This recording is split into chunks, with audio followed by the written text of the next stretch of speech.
Morning class, চলো সবাই আজকে অ্যাটেন্ডেন্স দাও। Roll number 1, 2, 3, 4। রোল নাম্বার 4 তাহলে ক্লাসে কোনো আসেনি, দাঁড়িয়ে থাকো। 5, 6, যারা যারা এখন নেক্সট উইকে ফিসটা দেওয়া এক সপ্তাহের মধ্যে টাকাটা জমা দিয়ে দেবে।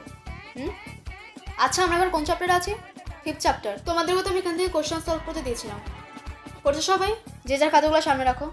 ক্যাপ্টেন, সবাই খাতাগুলো কালেক্ট করে আমাকে দাও। যারা যারা আমার বাড়ির কাজটা করে নিজ দায়িত্বে দাঁড়িয়ে যাও। পরে যদি আমি তোমাদেরকে দাঁড় করাই, তোমাদের কবলে কিন্তু খুব দুঃখ আছে। তো যারা যারা বাড়ির কাজটা করেনি দাঁড়িয়ে যাও। এটা হচ্ছে ব্যাঙ্গালোর সবচেয়ে পূর্ব স্তর, যেটাকে বলে। এই কথা বলছো কেন? দেখছো না আমরা পড়া নিচ্ছি? পড়া শিখেছো? বাহ, পড়া শিখুনি তারপর আবার কথা বলে যাচ্ছ। দাঁড়িয়ে থাকো, পুরো কাছে দাঁড়িয়ে থাকো। তুমি বলো। আচ্ছা, এখানে কজন আছে যারা আমাকে আগের এক্সামে মার্কশিটগুলো জমা দেয়নি? আমি যাদের যাদের রোল নাম্বার বলবো তারা দাঁড়িয়ে যাবে। Roll number 25, 28, 29, 30, 34, 36, 40। কি মার্কশিট কোথায়?